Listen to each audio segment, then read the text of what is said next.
Imagina por un momento a un hombre que lo tiene todo, riquezas inmensas, una familia numerosa y feliz, lo más importante, una fe inquebrantable en Dios.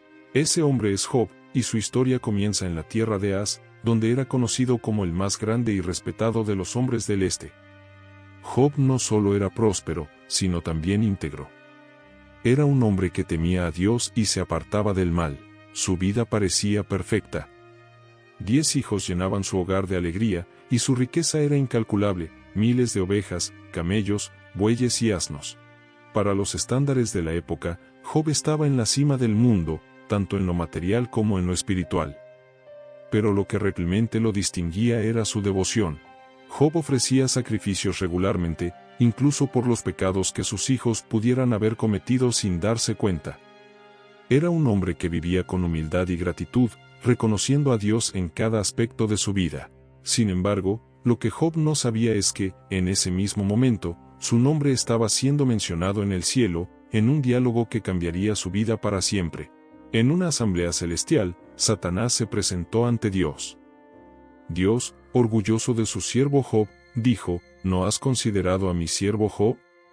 No hay otro como él en la tierra, un hombre perfecto, justo, temeroso de Dios y apartado del mal. Pero Satanás, escéptico y desafiante, respondió: ¿acaso Job teme a Dios de balde?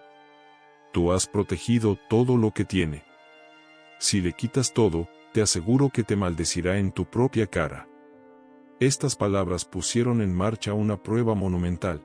Dios, confiado en la integridad de Job, permitió a Satanás quitarle todo lo que poseía, excepto su vida. Sin que Job lo supiera, se estaba librando una batalla en el cielo, una batalla que pondría su fe a prueba como nunca antes. ¿Podría Job seguir siendo fiel cuando todo lo que amaba le fuera arrebatado? La respuesta, trágica y poderosa, marcaría el inicio de una historia que ha resonado a lo largo de los siglos. Pero este es solo el comienzo. Su vida está a punto de cambiar para siempre. La calma de la vida perfecta de Job se rompió en cuestión de horas. Mientras vivía un día aparentemente común, un mensajero llegó corriendo a su puerta con noticias devastadoras. Los sabeos atacaron y se llevaron los bueyes y los asnos, mataron a los siervos con la espada. Solo yo escapé para darte la noticia. Antes de que Job pudiera procesar lo que acababa de escuchar, otro mensajero irrumpió con un relato aún más alarmante. Un fuego cayó del cielo y quemó a tus ovejas y a los siervos. Solo yo escapé para contártelo. Y mientras Job trataba de asimilar esta tragedia, llegó un tercer mensajero. Los caldeos formaron 3 grupos, asaltaron a tus camellos y mataron a los siervos. Solo yo escapé. Apenas pudo reaccionar, otro mensajero, con el rostro lleno de horror, apareció con la peor noticia de todas. Tus hijos e hijas estaban comiendo y bebiendo en la casa de su hermano mayor, y un viento poderoso derrumbó la casa. Todos han muerto. Solo yo escapé. En un solo día, Job perdió todo lo que poseía, su ganado, sus siervos y, lo más desgarrador, a sus hijos. Su mundo, que parecía tan sólido, se había derrumbado como un castillo de arena ante una ola implacable. Pero lo que vino después dejó una marca indeleble en la historia. Job rasgó sus vestiduras en señal de dolor y se postró en tierra, no para lamentarse, sino para adorar. Con una calma que parece imposible ante tanta tragedia, declaró: desnudo salí del vientre de mi madre, y desnudo volveré. Jesús dio y Jesús quitó, sea el nombre de Jesús bendito. El golpe no había terminado. Satanás, insatisfecho, se presentó nuevamente ante Dios y pidió llevar la prueba aún más lejos. Esta vez, su salud sería el objetivo. Dios permitió que Satanás hiriera a Job con llagas dolorosas desde la cabeza hasta los pies. Incapaz de encontrar alivio, Job se sentó entre cenizas, usando un trozo de cerámica para rascarse las heridas. Incluso su esposa, abrumada por el sufrimiento, le dijo: ¿aún retienes tu integridad? Maldice a Dios y muere. Pero Job, con una fe que parecía inquebrantable, respondió: ¿recibiremos de Dios el bien y no el mal? En medio de esta devastación, Job no pecó con sus palabras ni maldijo a Dios. Su respuesta, llena de reverencia y aceptación, desafía la comprensión humana. Pero mientras Job enfrentaba este abismo de sufrimiento, sus amigos estaban a punto de llegar, iniciando una nueva fase de su historia. ¿Le ofrecerían consuelo o abrirían nuevas heridas? La prueba de Job estaba lejos de terminar. En medio de su sufrimiento, Job fue visitado por 3 amigos, Elifaz, Bildad y Zofar. Al llegar, lo encontraron irreconocible, tan marcado estaba por el dolor físico y emocional. Durante 7 días y 7 noches, estos amigos se sentaron en silencio junto a él, compartiendo su duelo. Pero cuando Job finalmente rompió el silencio con un lamento profundo, la atmósfera cambió. En lugar de ofrecer consuelo, sus amigos comenzaron a cuestionarlo. Elifaz, el más mayor y quizá el más diplomático, tomó la palabra primero. Job, dijo, seguramente debes haber pecado. Nadie inocente sufre de esta manera. Reflexiona, vuelve a Dios, y Él restaurará tu vida. Sus palabras, aunque disfrazadas de consejo, contenían una dura acusación. Job había provocado su propio sufrimiento. Bildad, con menos tacto, sugirió que los hijos de Job probablemente habían muerto por su propio pecado, y que Job debía rogar a Dios por perdón. Zofar fue aún más duro, declarando que Job merecía un castigo peor por no reconocer su culpa. Para estos amigos, la lógica era simple: Dios es justo, y el sufrimiento es consecuencia directa del pecado. Por lo tanto, Job debía estar ocultando algo. Job, profundamente herido por sus palabras, defendió con vehemencia su integridad. Declaró que había caminado rectamente delante de Dios y no entendía por qué estaba sufriendo tanto.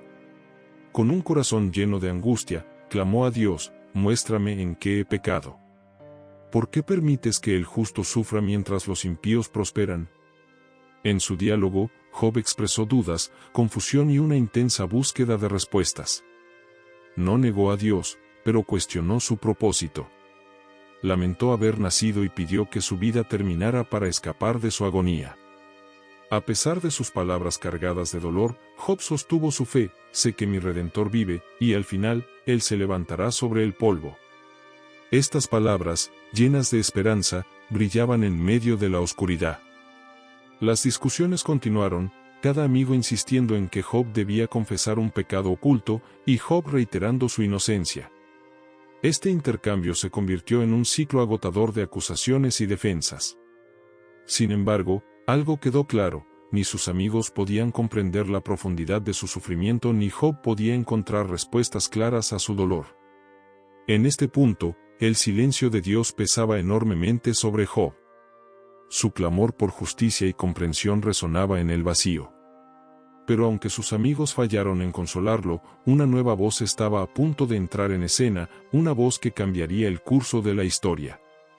La intervención divina estaba cerca, y con ella vendrían respuestas que Job y sus amigos nunca habían anticipado. El silencio que había acompañado el sufrimiento de Job finalmente fue roto, pero no de la manera que él esperaba. En medio de su clamor por respuestas y justicia, Dios habló. Desde un torbellino, el Señor se dirigió a Job, no para explicar el porqué de su sufrimiento, sino para revelar algo mucho más profundo: su inmenso poder, sabiduría y soberanía. Con una serie de preguntas que ninguna mente humana podría responder, Dios llevó a Job a reflexionar sobre la vastedad de su creación. ¿Dónde estabas tú cuando yo fundaba la tierra? ¿Quién puso sus medidas, si lo sabes? ¿O quién extendió sobre ella el cordel? Dios continuó, describiendo los fundamentos del universo, los mares, los cielos, las estrellas y los ciclos naturales.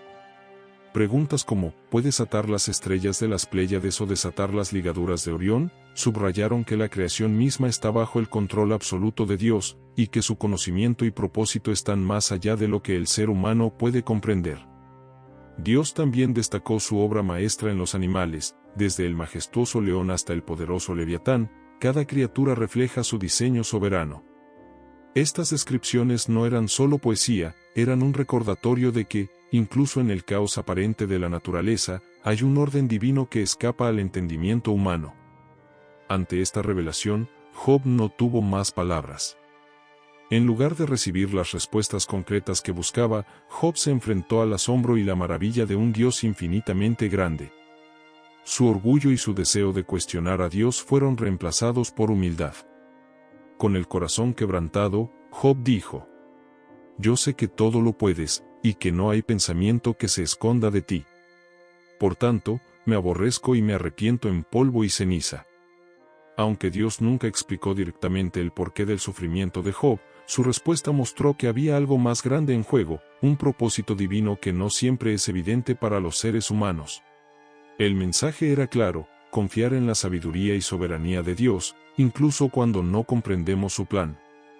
Este encuentro marcó un punto de inflexión en la historia.